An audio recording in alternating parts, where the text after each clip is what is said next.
Hi everyone, today in this tutorial I will show you how you could manipulating desktop windows. So I will show you one by one. First I will show you how you could do drag and drop. To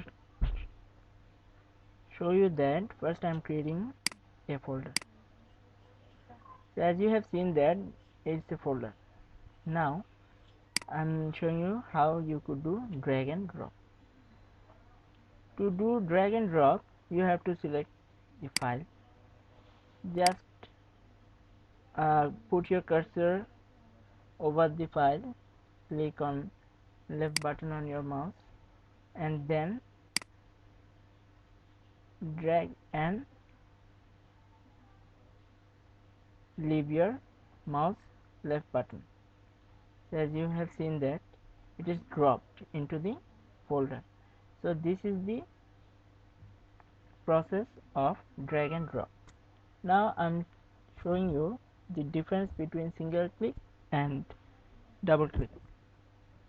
Single click is when you move your mouse cursor over a file and single click on your left mouse button.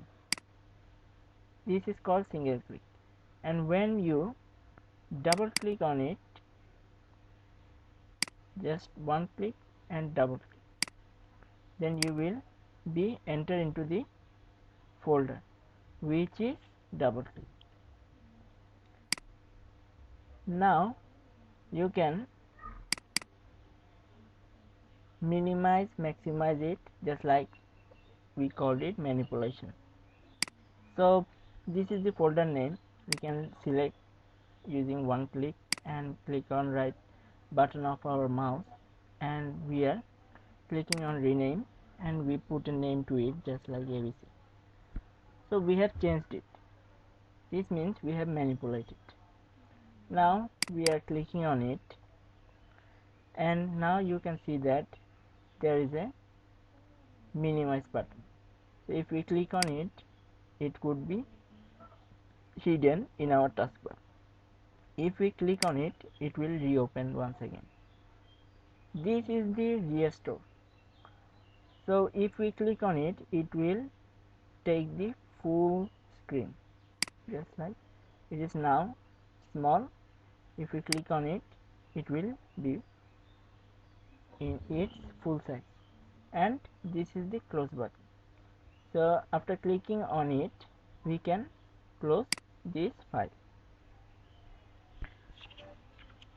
So you have still learned how we could drag and drop, the difference between single clicking and double clicking. Now I'm showing you one thing, how we could resizing. Just like if we want to minimize it, we have to put our cursor and we have to wait for double arrow cursor, then we can resize it as per our need. So in this way we could minimize it, smaller it, and we could make it bigger. So in this way we could manipulate or maximizing or minimizing the files, and also minimize it, and also could restore in its full size. So hopefully after watching this video you will be able to manipulate your own files. So that's all from today. Thank you.